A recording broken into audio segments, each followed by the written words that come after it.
Welcome back to another video. We are going to go through a day in the life. So let's get into it. Okay, Google, turn the lights to warm white. See that? It's pretty cool. Pretty cool.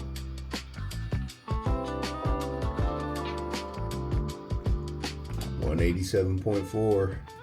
187.4.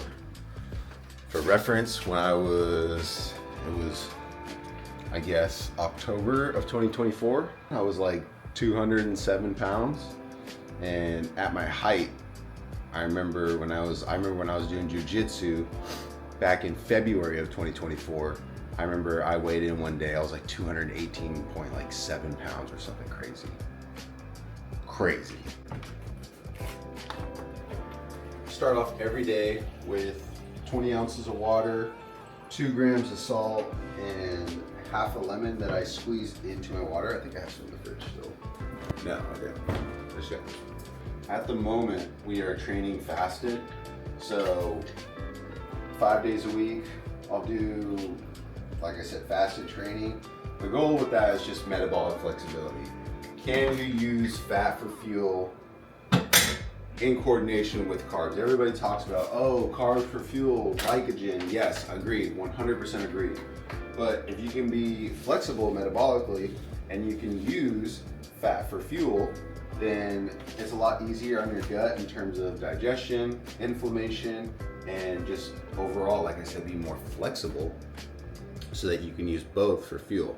So 20 ounces of water, half of a lemon squeezed in, about 2 grams of really good high quality red mint salt, and I'll chug this and then I'll have some more water when I get back up from letting Charlie out.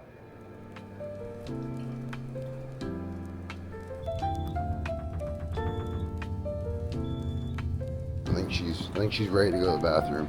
Because we live in an apartment, I have to let her outside, and honestly it's been like a huge game changer for me. Typically 3 times a day, sometimes twice, but that usually doesn't happen, but 3 times a day, go outside, let her go to the bathroom, we'll do a short little walk, but definitely first thing in the morning, as long as it's not like raining or like snowing super hard. We just go on like a 15-minute walk, about a 12-15 minute walk is what it comes out to be. And it's just such a great way to start the day. It's a great way to like set the circadian rhythm. I know I can't get natural sunlight in my eyes, but getting outside, getting a little bit cold exposure, and just kind of walking around, warming up the body, warming up my brain. I don't jump right to my phone, and usually within the first hour, unless it's for the Bible, which is usually all I do, but it's usually on my iPad anyways. But I've just found it's such a great way to start the day, to wake up and to really just start the day off on the right foot. So I really enjoy the mornings. And it looks kind of cool outside right now. And also Charlie likes it too, because sometimes I can take her off leash. There's really no one walking around except a couple people here and there. Almost never anyone with dogs, so it's kind of perfect. Like I said, about 12-15 minutes. Today it took about 12:52, a little bit quicker. Yesterday it was like right at 15. Got sourdough toast, 10 grams of butter. We're gonna have 1 banana and some honey, which I'm out of, but I'm gonna put a little bit of maple syrup. I'm fasted, I know, but here's what I do is, so some of the days during the week I have, well, every day is a double day except for Wednesday, which is just a run right now, and then Saturday, which is also a run. But on the double days, some days I have to go to the gym, train fasted, take a few minutes to calm down, eat my first breakfast, and I let that digest for about 10-15 minutes, and then I do a second session at the gym, just because of the different stations or different equipment that I need to work out with. So what I'm doing right now is I'm getting this first meal done, and I'll take it to the gym with me, and then once I get done with my first workout, I'll eat it, I'll chill, I'll work out again, and then when I'm there, if I have enough time, I usually eat at the gym, and then I come home, which I also meal prepped last night. So I try to keep it pretty simple, and I try to keep it to where I follow a structure and that I'm not guessing, and then all of a sudden I'm buying croissants, I'm getting bagel breakfast sandwiches, or I'm making bad decisions. And I'm not saying that I would do that if I didn't do this. I'm just saying that I know that I'm more susceptible to maybe get a croissant and a coffee that I don't need if I didn't bring this stuff with me. I also take a coffee. So I've been up for an hour and a half almost, so I could drink coffee right now. I probably will here in the next half hour, which will be at about 2 hours, which is perfectly fine for delaying caffeine early in the morning, so that way your adenosine doesn't get all messed up later in the day. Okay, my hatch is going off, look.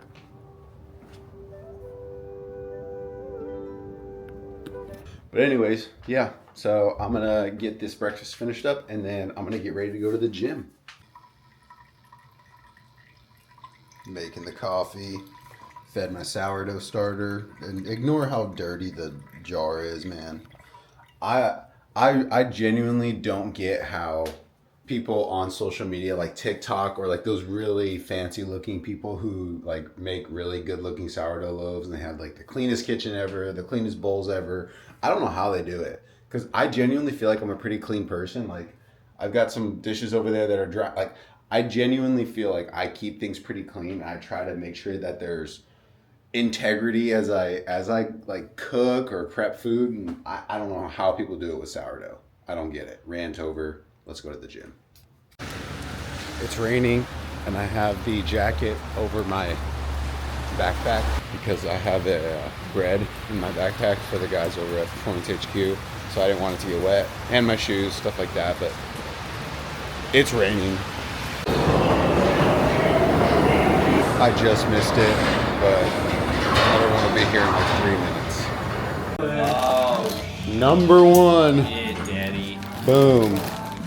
Smells good too. Oh, yeah. This is incredible. There you go. We gotta do a taste test at the end. Yeah, that'd be great. There you go. I can't believe you Smell don't it. make sourdough bread. That's Dude. insane. Wow. What's that? Oh, never No mind. squats over. I know it's a grave digger. That is That would be. Yeah. Smell it. Oh, that's lovely. That one came out. Those came out pretty good, like smelling wise. Oh, thank you. You're welcome. Thank you. Oh, you walked in. Jenna, you caught us at a weird time. Gabe just smelled a sourdough bread. I gotta get a taste test on camera.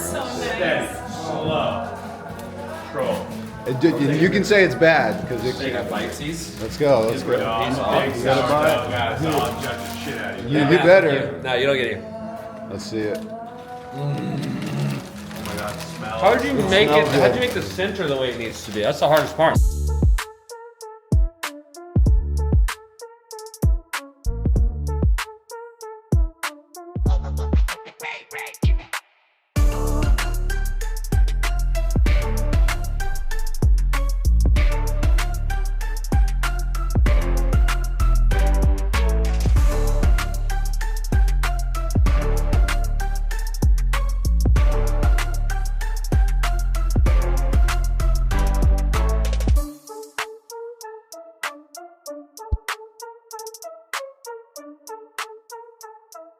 Session number 1 is done. Snuck away here to the recovery room. It's a little loud, so I won't be talking for too long, but basically just gonna do some breath work real quick before I eat. I've got the sourdough toast with butter, honey, or in this case syrup, should be honey, but I ran out of honey, and banana. So I'll put that down, chill for about 10-15 minutes, and then I'll get into workout number 2 of the day.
Okay, we're venturing back outside. I got my backpack under my rain jacket again. I need to get an umbrella. Lauren, when you watch this, we need to get an umbrella. We need two, because I just know if we only have one, you're gonna lose one of them or you're gonna take mine. I don't know. It doesn't look like it's raining that bad, but we're gonna go home. Here's what I'm gonna do.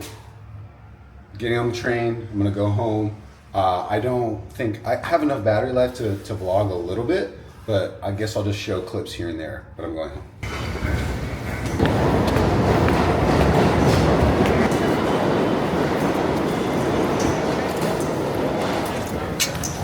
Looks like the farmer's market's still open, so hopefully the honey guy's there so I can get some honey and maybe bee pollen. I think I have enough, but I might get some more just in case.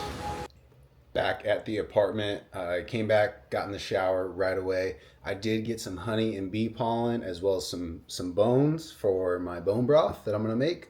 So probably this evening I'll go get some of the ingredients for that. I'll roast the bones tonight and then I'll get the bone broth started tomorrow so that way it's ready on Sunday. Yeah, that's how I'll do that. But what was I going to say? I think that's it. Yeah, I've got a meeting coming up here in about 45 minutes, so I just want to make sure I got home. I already ate my breakfast. You guys saw that. So I'll eat lunch after the meeting, which will probably be about 12:30, 12:45, but I'm going to get prepped for that meeting here for the next 30, 45 minutes and drink some water, maybe have a second cup of coffee. I don't really know. I typically don't like to have caffeine after noon, but it's Friday. I don't know. I love my homemade Americanos. I brew the coffee in our Keurig, normal, and then I pour a little bit of steaming water or boiling water from our kettle pot into the coffee. Makes it a little bit less acidic, and I don't know, I just love it, man. A whole little homemade Americano. Anyways, I'm gonna get to work. All right, we've got lunch in the microwave. It's 200 grams of ground beef, 200 grams of sweet potato, about a third of a red onion. I'm gonna chop up a third of a red bell pepper, and we're gonna have some drizzle of olive oil, some bone broth, and I'll put a little bit of salt on it. Usually it's supposed to be 150 grams of white rice, but we went ahead and switched it because I've been having some gas distress in the evenings. So we did, instead of white rice for the lunch, we're doing potato for lunch, and we're putting the white rice at dinner. Now, I wouldn't generally recommend that to most people because you can definitely maybe get like a little afternoon crash. But I don't necessarily, I'm not like too, that doesn't happen to me very often. So I'm not worried about it for me, but I wouldn't recommend you have a ton of carbs like I am in the middle of the day. And you know what's kind of crazy is I got my check-in with Austin, and I'm honestly not even having that much carbs. It's kind of crazy. I know it seems like I am, but I'm really not having a ton given the kind of the state of how I train. And right now, technically the state of how I train is a lot lower than what I would be doing if I were like going into a high rocks event. There'd be a lot more threshold work. We'd be touching zone 4 a lot more often, but right now, like generally just working on body composition. That's why we're doing the fasted zone 2s in the morning. Like I said earlier, we're focused on metabolic flexibility, being able to utilize fat for fuel and not totally having to rely on carbs for it. So whenever you can do that, you can use carbs more efficiently, and you can use that glycogen to help fuel you, and you can also use fats. So it just goes to show that there's kind of levels to this, and I have full confidence in the process. I have full confidence in the data associated with it. There's actually a book, it's called Peak by Dr. Mark Bubbs, and he has worked with professional athletes or elite athletes for a very long time, and he talks about that method in particular, training more with fats or being more metabolically flexible so that you can use fat for fuel. I'm not recommending everybody do that. I think that you should also make sure that you have kind of shored up your gut health and that your stress management is a little bit better and that you sleep well. Those are still the pillars of of fitness and making sure you get those. Just making sure that you do the little things, the boring things really, really well. That's the important part. So, rant over. I'm going to eat this lunch. Let me show it to you. Hold on. I'm not ready yet. Boom, look at that. We've got our bone broth right here. We've got all the ingredients I just told you about. Chopped up that bell pepper. Gonna toss it in there. I already put some olive oil and salt on top of it. So I'm just gonna close it up. Whoa. Shake it up. Kind of get everything spread around. And then, boom. We've got lunch. Looks really freaking good. Smells good. Also, I don't know if I'm the only person that loves to do this, but I love eating out of a bowl or some sort of tub of sorts. I don't mind. I wouldn't mind eating this on a plate. I genuinely wouldn't. But there's just something about scooping and just, I don't know. I can't really explain it, but I'm gonna go ahead and sit down, take a couple deep breaths, eat my lunch, and then I've got a meeting with Austin coming up here in a little bit, and then I've got some work to do on something we've been working on. And it's just one of those things where it's like a big mental block that you gotta lock in for. So I gotta lock in. Day after a game day plus 2 is the 2 days after the game. And so We're learning. Just got done eating lunch, doing a quick little 10-minute indoor treadmill walk. Really, really good for your blood sugar control, insulin sensitivity, all the good things. So if you can, when you get done eating, walk for 10 minutes. Doesn't have to be anything crazy, just super simple walk. On the phone right now with Lauren. You can't hear her. She's in my headphones. But she's like 6 hours ahead, so she's getting ready for bed, doing all that good stuff. And I've been kind of cleaning up around the apartment a little bit. I'm about to fold this laundry, and then I have a call with Austin here in about 30 minutes. So, or actually like 20 minutes. Wow, time flies. But we're chugging and plugging, baby.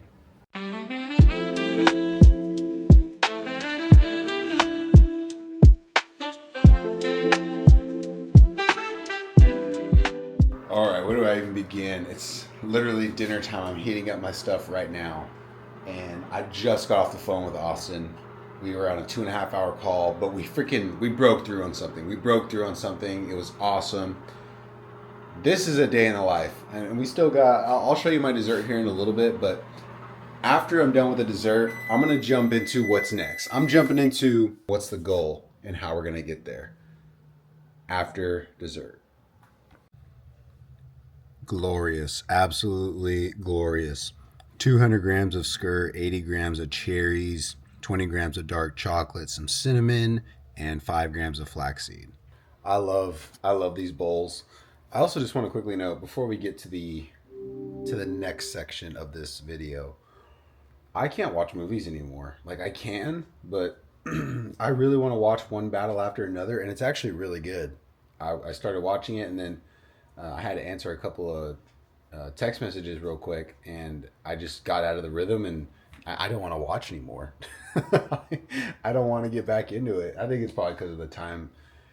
Honestly, I don't know. It's just weird. You know how you start finding time to fill in the moments when you can chill, you want to do it with other things. Like I want to watch something about high rocks or nutrition or exercise. And it's not always like this, but I feel like when Lauren's gone, I especially fall into this pattern because normally like right now we'd be maybe watching a movie or our show together. Like we like watching The Pit. When it's summer, we'll watch Love Island together. It's just, I don't know, brutal. But without further ado, let's jump to the next part of the video. Well, here we are. It's the end of the video, and I'm going to tell you what's coming up race-wise, what the goal is for the race, and how I'm going to get there. Number one, I love the Darth Vader ambience vibes. We've got that red light in the corner. It's kind of sick. Anyways, okay. So, number one, when is the next race? The next race is May 29th, Friday. High Rocks, New York City. Yes, I know. I put it on Instagram. I put all these things. It's High Rocks, New York City. That is the next race. It is approximately 13 weeks. I think 13 weeks today until the race. So when you look at big training blocks and how much time you should have in between races, that's a lot of time. And you might think, oh my gosh, like how why would you not do something before that? Blah blah blah. Like, to be honest with you, I'm here. I like to train. I love to train. I love everything that comes with training. I have found that when you look forward to the next thing, the next thing, the next thing, for me personally, too often you get caught up in the results too much. Whereas there is something that is 13, let's just call it 12 weeks, 12 weeks down the line. And there is a ton of time to build, to grow, and to just overall keep attacking every single day with intention. And I love doing that. That's why I love training. I love the the pushing every day. I love just executing something every day. I love executing a plan. And I love when we have a plan, there's just these boxes you tick along the way. That is my favorite. I love training. I don't think you could do this without at least kind of liking it. But I could be wrong. I don't know. But that's the next race. High Rocks, New York City. That's the next race. What's my goal?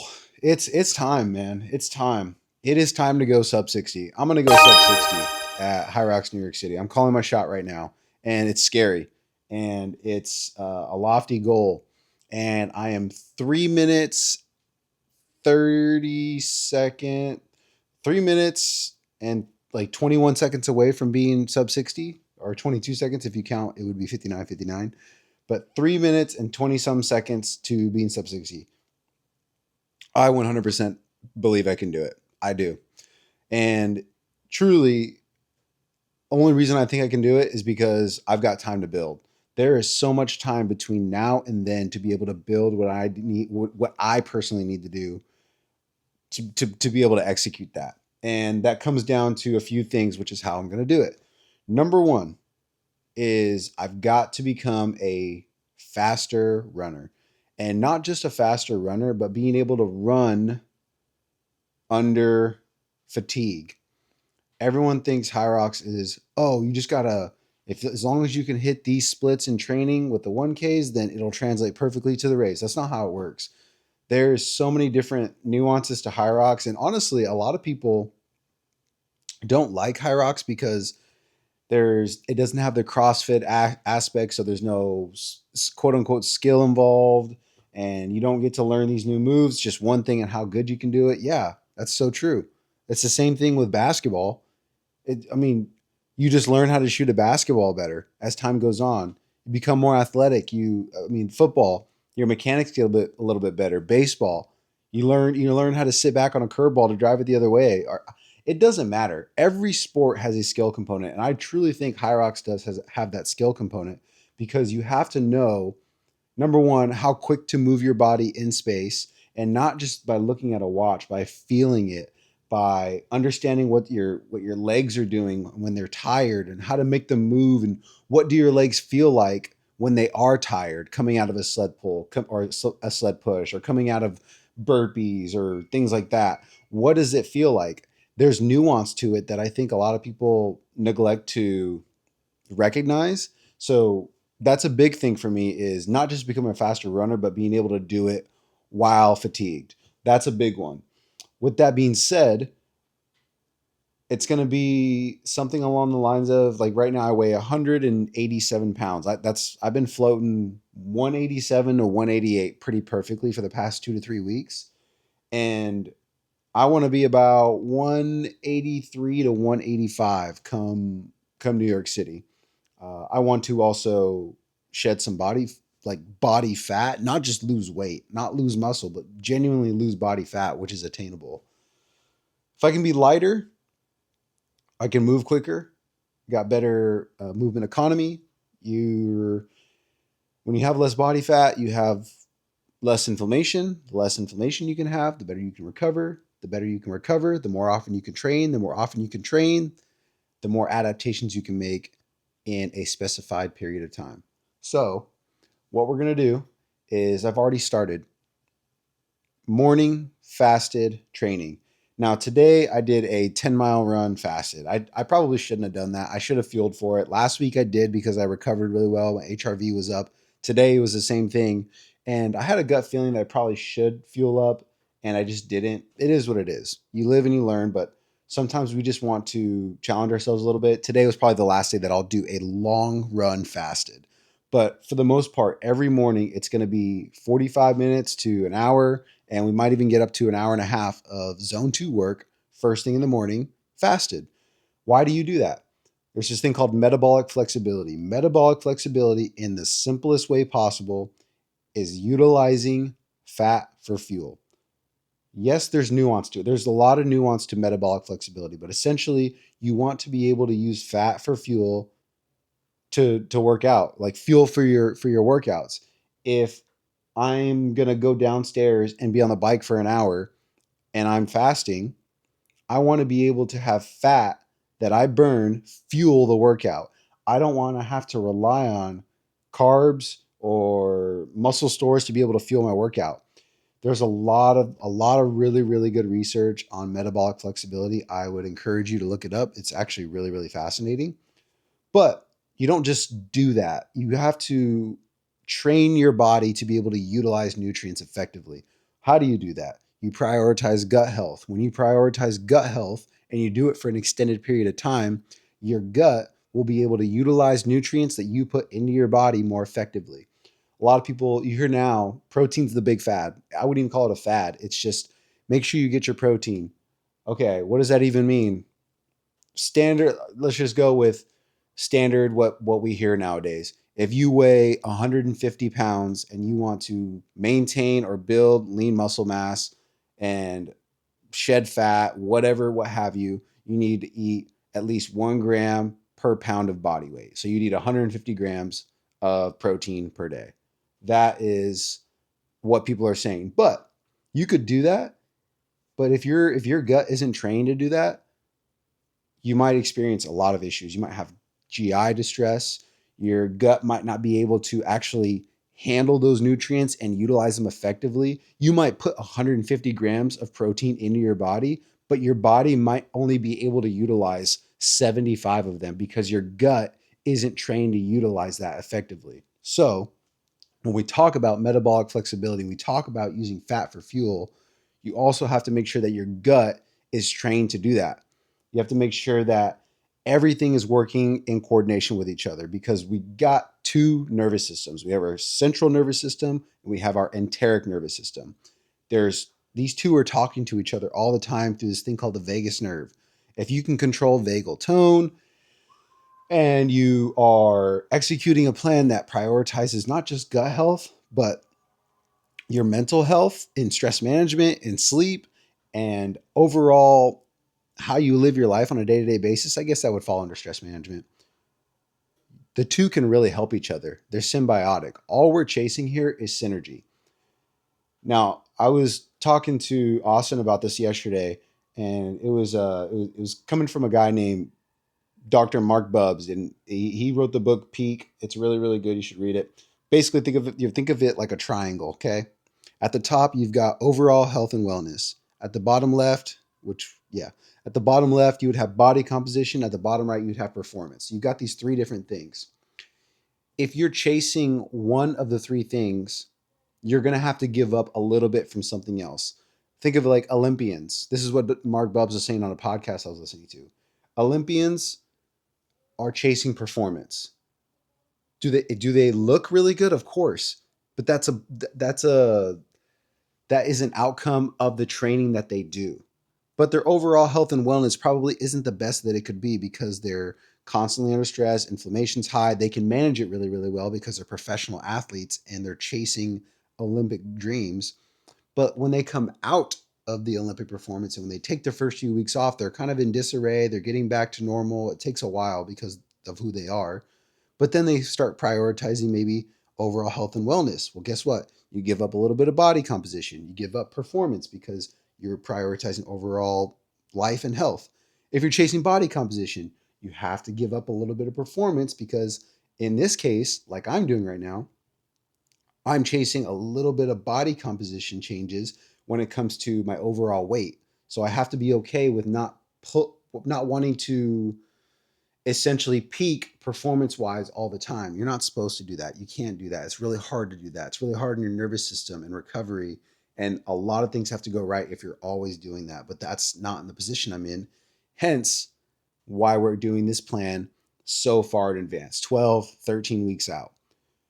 So that's the goal. I know I just kind of threw a lot of stuff out there, but that's the goal. That's why I'm doing it. We have a lot of time. Over the next, I'd say we're already about 3 weeks in. I'd say for the next 5 to 6 more weeks, we're going to keep prioritizing body composition changes, which will enhance my performance push when it's time to do that. Like I said, if you have less body fat, you have less inflammation.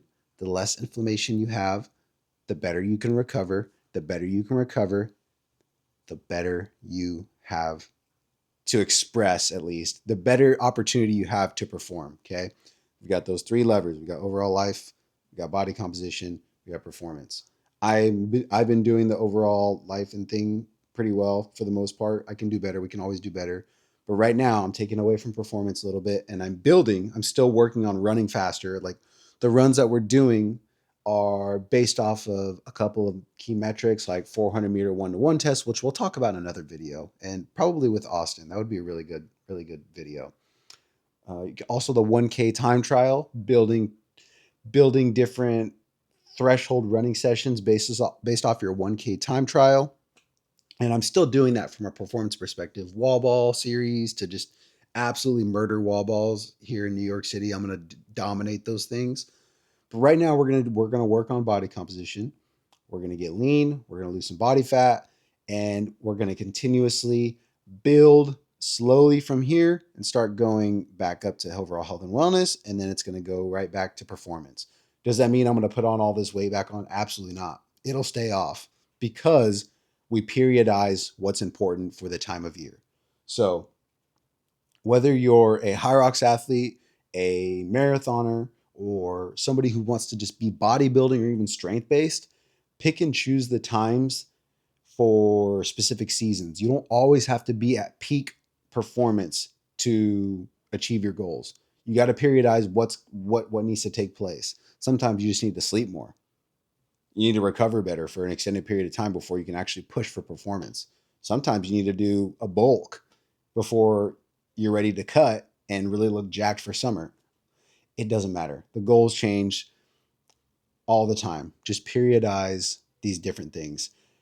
I just rambled like crazy, but I really, really hope you learned something there. That is what I'm going to do. And I love talking about it, and it's so much fun. And a lot of this can be solved from performance-based nutrition. That is what we do at MAP. Performance-based nutrition. High rocks performance nutrition. We do that really, really well.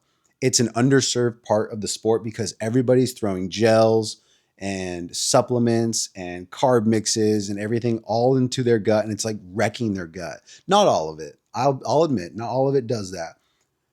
But that is definitely an underserved and poorly advised part of this space that we can get right. That Austin and I and MAP, we're going to get right. So follow along the journey. I'll talk a little bit more as we go about why I'm doing things, what the thought process is behind it, and how it translates to better results on race day. Because at High Rocks, New York City, I'm going to go sub 60. The goal is out there, and I believe I'm going to achieve it. So that's all there is to this week's video. I'm going to go put this Dutch oven in the oven to preheat so that I can bake a sourdough loaf that I've had proofing in the fridge for about 36 hours. That's it for this week's video. Thanks for watching. As always, get after it.